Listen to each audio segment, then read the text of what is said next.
Saludo a todos, reciban una cordial bienvenida. Mi nombre es Minerva Díaz Gómez, soy su facilitadora. En esta ocasión compartiremos el módulo 8, Ser y Sociedad. Bueno, para dar inicio a nuestra presentación les voy a compartir pantalla y vamos a ver las diapositivas, la presentación que tenemos que explicar en esta ocasión. En este caso, el tema que vamos a ver es la unidad 2 y se llama las instituciones sociales y sus estructuras. El tema es teorías sociales. Vamos a dar la orden del día, que serían las competencias a desarrollar, la actividad a realizar, el concepto de teorías y la pregunta que vamos a responder en nuestro foro. La actividad a realizar es un cómic. Están aquí en esta página unos links a los que les pudieran servir para realizar su cómic, pero pudieran en determinado momento utilizar otros sin ningún problema. Debemos tomar en cuenta la rúbrica que ya está anidada en la plataforma y obviamente la infografía que también está ahí. En este foro, les repito, vamos a responder a la pregunta: ¿cuál es la teoría que me sirve para comprender mejor mi entorno? Estas son las competencias que vamos a desarrollar. Vamos a explicar que una teoría o una función es un análisis de las conductas y del ser social que pretende explicar la sociedad. Después, bueno, vamos a entrar a la pregunta que, les repito, vamos a contestarla en el foro. Las teorías que vamos a revisar es el positivismo, el marxismo, el funcionalismo, el estructuralismo, el estructural funcionalismo, la teoría comprensiva, la teoría crítica y, bueno, el enfoque multidisciplinario que tiene esta teoría crítica. El positivismo.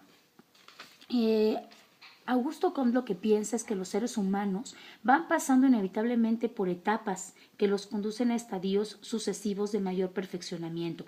Estos cambios se producen a lo largo de la historia, no son revolucionarios. Las crisis y los cambios violentos no conducen a una mayor felicidad, sino son evolutivos, ya que solo gradualmente, a través del conocimiento y el mejoramiento intelectual, se puede llegar a una edad de la razón.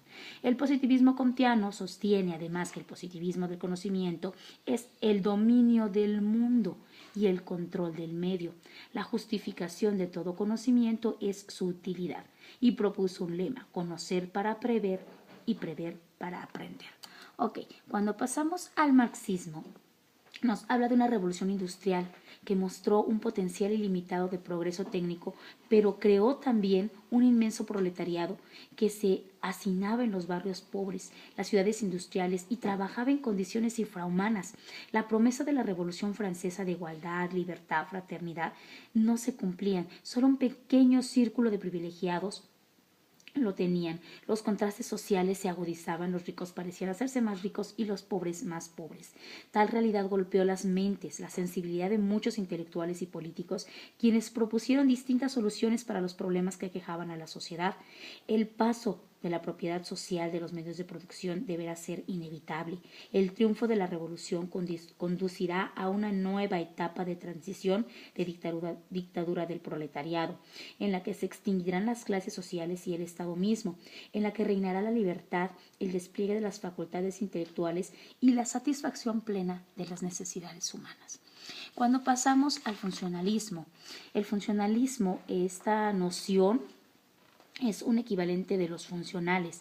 Quiere decir que si bien toda sociedad requiere de la existencia de ciertas instituciones, por ejemplo, algún tipo de organización como la familia o los tipos de familia, ciertamente existen distintas sociedades que pueden variar. El funcionalismo supone que las sociedades tienen una propensión natural y automática a la autorregulación, lo que implica que frente a cualquier agente externo o interno que afecte el equilibrio, surgen mecanismos de control que lo mantienen en armonía y en estabilidad del sistema. Muchas veces las personas se proponen algo y actúan en consecuencia. Sin embargo, los resultados de sus acciones no siempre concuerdan con lo que se proponían. Cuando pasamos a lo que es el estructural funcionalismo, nos habla de que en todas las sociedades hay épocas podemos considerar como universales sociológicos: la familia, las clases sociales, alguna forma de gobierno, alguna forma de religión, son elementos que existen en todas las sociedades. El estructural funcionalismo propone además la compensación de las sociedades en términos de las formas que ellas revisten. Los universales sociológicos, lo que ha permitido clasificar estas sociedades reales o tradicionales modernas.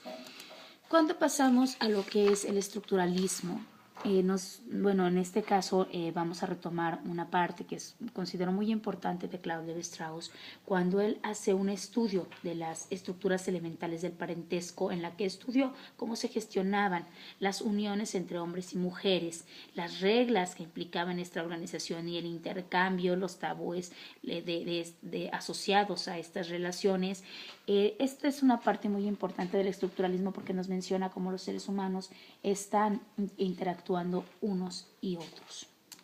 Cuando hablamos de la teoría crítica, esta tiene una característica, que tiene un enfoque multidisciplinario, en la que habían economistas, filósofos, psicólogos, sociólogos, músicos, psicoanalistas, historiadores. El elemento común es el interés por explicar la cultura de las sociedades industriales, hacia dónde se dirige el capitalismo y si existe alguna salida diferente que permita la realización del ser humano, liberándolo de su situación de consumidor pasivo. Rechaza al positivismo y remarca el papel de la cultura, que es algo así como los lentes a través de los cuales podemos mirar y conocer el mundo que nos rodea. La teoría crítica se propone ante todo como un pensamiento consciente del contexto histórico del que surge, y eso lleva a los investigadores a desarrollar sus intereses por estudiar la situación económica, social, política, cultural, industrial de Occidente. En este caso, nosotros tenemos en la teoría crítica un enfoque multidisciplinario. Horkheimer, por ejemplo, inició una investigación acerca de cómo era la familia alemana y de cómo el autoritarismo que impregnaba las relaciones sociales en Alemania se gestionaba en la familia.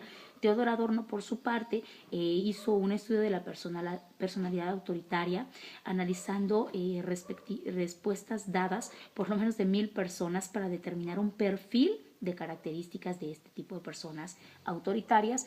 La mayoría de estas personas vinieron a Estados Unidos refugiados después del el Holocausto.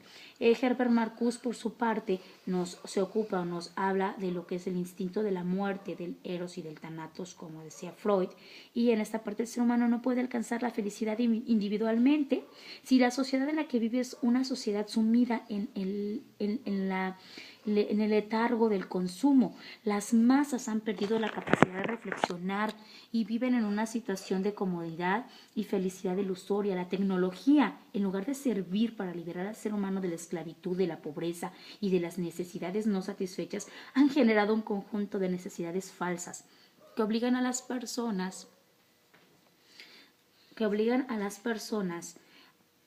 a trabajar, a desgastarse para tratar de alcanzar niveles cada vez más altos de consumo. La obra de Marcuse fue leída por las personas que hicieron la revolución de 1968. Habermas, por su parte, nos responde a la teoría de la acción humana, a la racionalidad y al papel de las normas de la vida. Analiza los diferentes tipos de crisis que agobiernan a las sociedades industrializadas. Para terminar, tenemos la teoría comprensiva. La teoría comprensiva nos habla del poder, de cómo este poder se da desde el poder legal, que es un conjunto de normas acatado porque el hombre piensa que es correcto, el poder acatado por la tradición, que es la costumbre, y el poder acatado por el carisma, en donde se obedece a una persona porque se le cree extraordinaria. El poder es la capacidad que tiene alguna persona para imponer su voluntad a pesar de que otras se resistan. Para finalizar, solamente tendría que recordarles que tenemos un foro de chat para que voy a abrirles micrófonos para que podamos compartir sus dudas. Estas son las referencias a las que yo me hice, retomé para poder explicar esto. Y bueno, nosotros tenemos estos recursos recomendados para el estudio independiente, también ya están dados en su plataforma.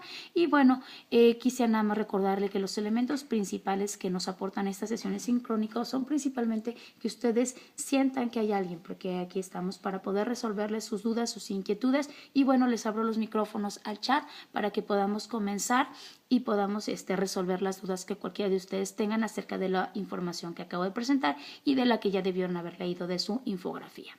Gracias.